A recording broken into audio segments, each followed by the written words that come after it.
ஆக போன பட்ஜெட்டு இது பச்சை நீளம், உங்கள் பட்ஜெட்லு இந்த கலர், இந்த பட்ஜெட்டு ஆக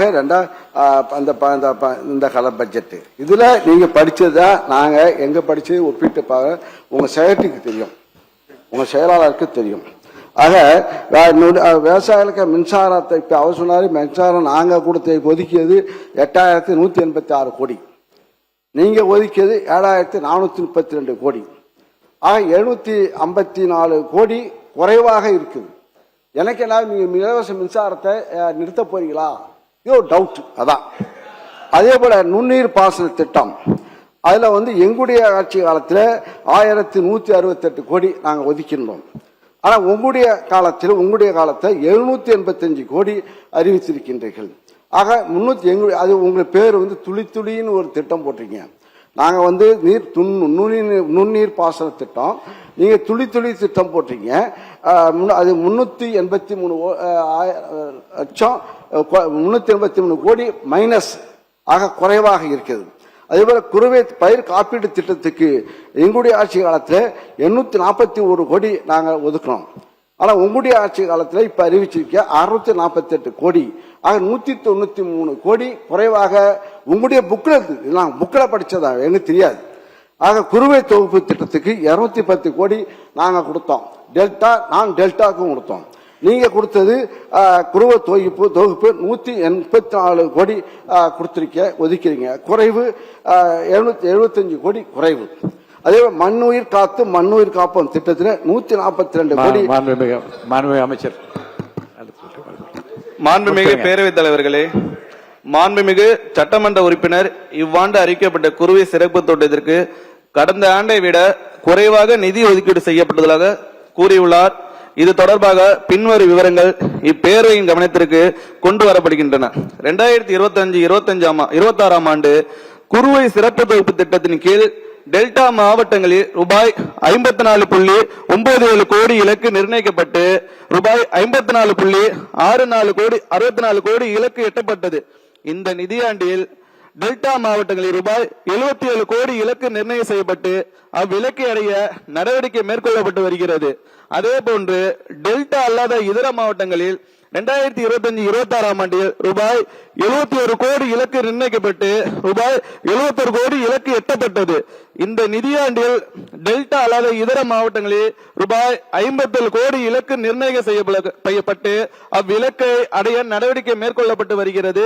2025-26 ஆண்டில் மொத்த ஒதுக்கீடு ரூபாய் 126 கோடி ஆகும். ஆனால் 27 ஆண்டில் மொத்த ஒதுக்கீடு 134 கோடி ஆகும்.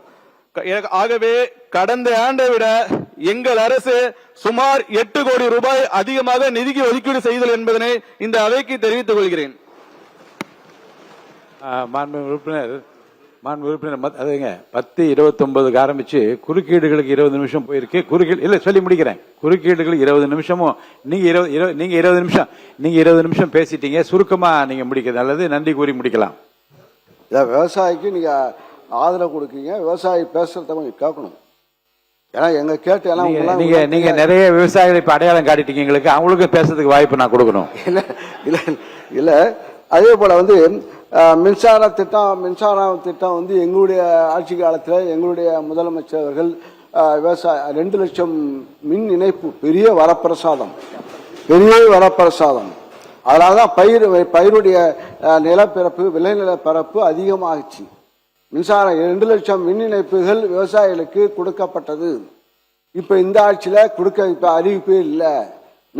புதிய மின் இணைப்பு விஷயமாக இல்ல, இருக்கிற கரண்டே வரமாட்டேங்குது. எங்களுடைய ஆட்சி காலத்தில் சட்டத்துறை அமைச்சர் பதில் சொல்லுங்க அதுக்கு உடனே. மாண்புமிகு பேரவைத் தலைவர் அவர்களே, இலவச மின்சாரம் குறித்து மின்சாரத்துறையுடைய மானிய கோரிக்கை அப்ப கண்டிப்பா குறிப்பிடப்படும் என்பதை தெரிவித்துக் கொள்கிறேன். இப்படி சொன்னாலும் வந்தா நல்லதுதான். ஆக நாங்க 2 லட்சம் கொடுத்தோம். 2 லட்சம் இலவச மின்சாரம் கொடுத்தனாலதான் இப்ப அதிகமாக விவசாயம் அதிகமாகி இதுன்னு சொல்லப்பா எங்களுடைய ஆட்சி காலத்துல அதிகமான நெல் விளைச்சல், அதிகமாக நெல் கொள்முதல், நெல் அதிகமாக உற்பத்தி செய்யப்பட்டு விவசாயத்துக்கு இப்ப அது பாதுகாக்கிறதுக்கு உங்களால முடியல. இப்ப அதான் அதே போல சிஎன்டி வாய்க்காலுக்கு தூர்வாருகின்ற தொகை எங்களுடைய ஆட்சி காலத்தில் 13 கோடியே 80 லட்சம் கொடுத்தோம். இப்ப உங்களுடைய ஆட்சி காலத்தில் 10 கோடி ஆக 3 கோடி குறைவாக ஒதுக்கப்பட்டிருக்கிறது. அதே போல புதிய விதை சுத்திகரிப்பு நிலையத்துக்கு 15 கோடி நாங்கள் ஒதுக்கீடு செய்தோம். இப்ப 7 கோடியாக ஒதுக்கீடு செய்யப்பட்டு 8 கோடி ரூபாய் குறைவாக இருக்கிறது. மக்காச்சோள சாகுபடி திட்டத்திற்கு 41 கோடி நாங்கள் ஒதுக்கீடு செய்தோம். உங்களுடைய ஆட்சியில 36 கோடி ஆக 5 கோடி குறைவாக ஒதுக்கீடு செய்யப்பட்டிருக்கிறது. சூரிய மின்சக்தி பம்பு செட்டுகள் அதுக்கு 24 கோடி நாங்கள் ஒதுக்கீடு செய்தோம். நீங்க 23 கோடி. இதெல்லாம் ஏன் சொல்றேன்னா இதெல்லாம் நீங்களாம் அதிகரிப்பீங்க என்ற ஆர்வத்திலே மக்கள் விவசாயிகள் இருந்தார்கள். ஆக இப்ப எங்களுடைய ஆட்சி காலத்தில் போட திட்டம் இது எல்லா திட்டத்தையும் நான் படிக்கல, கொஞ்சமா தான் படிச்சிருக்கேன். ஆக இது இந்த அளவுக்கு நிதியை உங்களுடைய குறைவாக வேளாண் பட்ஜெட்டுக்கு நிதி ஒதுக்கீடுகள் செய்யப்பட்டிருக்கு என்பதை உங்களுடைய கவனத்திற்கும் முதலமைச்சருடைய கவனத்திற்கும் தெரிவித்துக் கொள்கிறேன். ஆக இந்த வேளாண் திட்டத்தில் பெயர் மாற்றம் எங்களுடைய ஆட்சியிலே மாடி தொகுப்பு திட்டம் என்று நாங்கள் அறிவித்து செயல்படுத்திக் கொண்டிருக்கின்றோம் ஆண்டுதோறும். இப்போது உங்களுடைய ஆட்சி காலத்தில் வெற்றி இல்லறசி அதே திட்டத்திற்கு புதிய பெயர் வெற்றி இல்லத்தரசி வீட்டு தோட்டம்.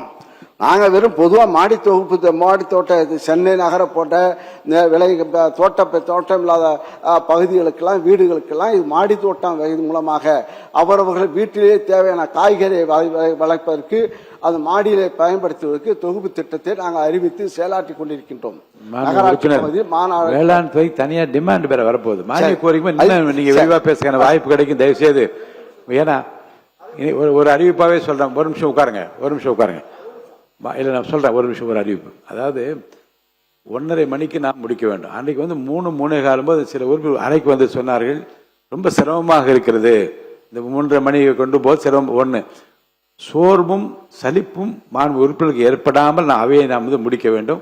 காலத்தின் அருமை கருதி நீங்க உங்க உரையை நீங்க முடிங்க. அடுத்து வருகிற உறுப்பினர் கொண்டு சொல்ற 11 பேர் இன்னும் பேச வேண்டும். அதை மனதிலே வைத்து அனைத்து உறுப்பினரும் ஒத்துழைக்குமாறு நான் கேட்டுக்கொள்கிறேன்.